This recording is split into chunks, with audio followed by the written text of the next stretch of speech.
Olá pessoal, eu sou o professor Diniz e hoje eu vou mostrar o que é uma placa de circuito impresso.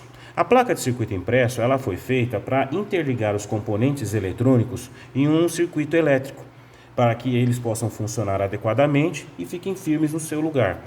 No caso, a gente tem a placa de circuito impresso composta por um material isolante grudado nela a uma outra camada de material condutor, que é o cobre. Existem dois tipos de placas de circuito impresso, a de fibra de vidro e a de fenolite. Qual é a diferença de uma em relação à outra? Pois bem, a nossa primeira aqui, que é a placa de fibra de vidro, ela apresenta uma cor esverdeada e ela tem uma característica muito de rigidez maior do que a de fenolite. E então, o que significa na prática? Que ela tem as suas vantagens e desvantagens.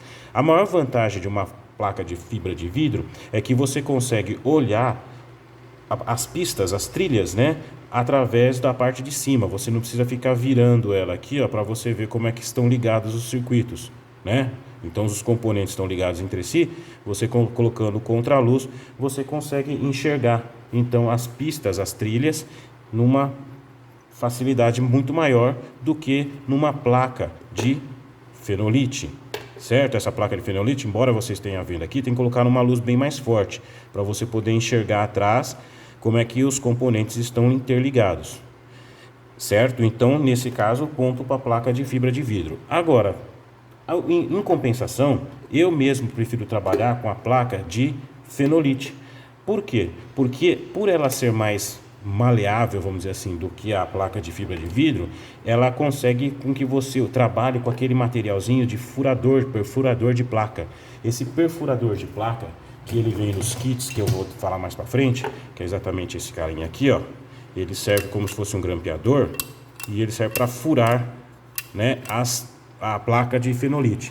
E por que eu falo de fenolite e não de fibra de vidro? Se você utilizar esse material numa placa de fibra de vidro, rapidamente a tua punção aqui ela vai se quebrar, ela vai entortar.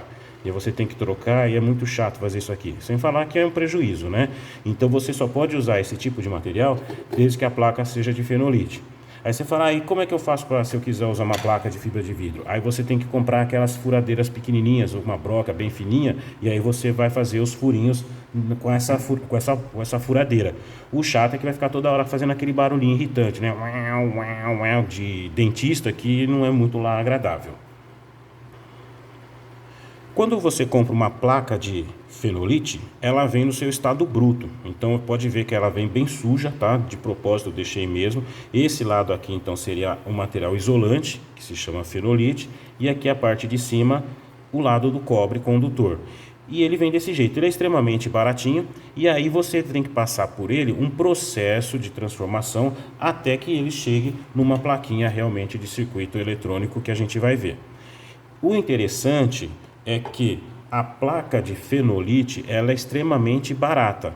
Então você vai fazer um circuitinho pequeno, você pode pegar uma placa grandona, corta ela adequadamente e você usa essa placa para fazer outros tipos de circuitos, tá certo? Quando você vai fazer uma corrosão de plaquinha de circuito impresso, ou seja, transformar aquela placa virgem que a gente viu no seu estado bruto para um circuitinho já, uma placa de circuito eletrônico, você vai ter que ter de mão um kit, que a gente fala de um kit básico para você acabar fazendo essa transformação. Esse kit, pessoal, ele varia muito o preço, então é bom você pesquisar tanto na internet como pessoalmente nas lojas, tá? Todos eles fazem bem a sua parte. Tem uns que tem algum componente a mais, algum materialzinho a mais, tal, mas nada que vai fazer falta. Então, no caso aqui, esse CTISA, que é um dos que mais o pessoal utiliza, né, que vende por aí, ele varia de 50 a 80 reais. Então, você observa bem, faz a pesquisa, mas o detalhe é que você, depois que adquiriu esse material, você vai ter ele pro resto da vida, porque você, tomando os devidos cuidados, né, você vai ter ele para sempre. É só usar com cuidado, principalmente o furador que eu disse, né? E aí você tem o outro material todo aí que você vai utilizando para transformar essa placa. E aí o que acontece? Passado por esse processo do kit aqui, você vai deixar a placa pronta para corroer. Então ela vai também passar por um processo de percloreto de ferro aqui que a gente fala mais para frente, né? Onde essa placa então vai se transformar, ele vai comer a parte do cobre. E aí o que vai acontecer? A placa vai ficar desse jeito aqui. Aí sim é uma placa de circuito eletrônico. certo? Então esse processo aqui vai depois permitir que você deixe os componentes eletrônicos interligados nela. Uma coisa interessante que você tem que observar é que o lado cobreado vai a solda, o lado não cobreado é que vão os componentes, tá certo? Então de um lado está a solda e do outro lado vão os componentes. Existe aí no mercado também a tal da placa universal, ela já vem vendida desse jeito, ó, tá? Então no caso aqui, essa placa universal, eu não considero ela assim para um cara que mexe em eletrônica, é mais um robista, vamos dizer assim. Por quê? Porque você não vai ter que usar aquele material que eu te falei antes da CTISA, você já tem a placa aqui toda furadinha, com os seus terminaizinhos aqui, e aí como é que você faz a ligação dos circuitos? Você coloca eles num determinado ponto da placa, que nem você está vendo aqui, faz a solda, e aí você pega um outro componente e faz do lado outra solda. E aí você vai abrir mão de jumpers, que são fiozinhos, né, para ligar um terminal dele até o outro terminal do outro componente. Por isso que eu falo que é mais para robista, porque não fica um acabamento profissional.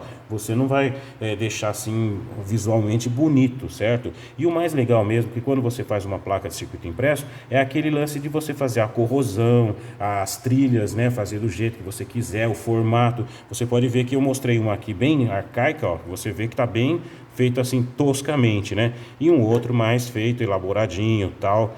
Então, quer dizer, você pode até ter dois circuitos absolutamente iguais, mas feitos de formas diferentes, certo? Então, no caso, pessoal, uma placa de circuito impresso é isso. Ela serve para fazer a ligação entre os componentes, e aí no próximo vídeo eu vou mostrar então como é que faz essa transformação dessa placa que você conheceu hoje, a utilidade dela e os tipos que tem por aí, para você agora corroer e, né, fazer o seu primeiro circuitinho que a gente vai desenvolvendo aí.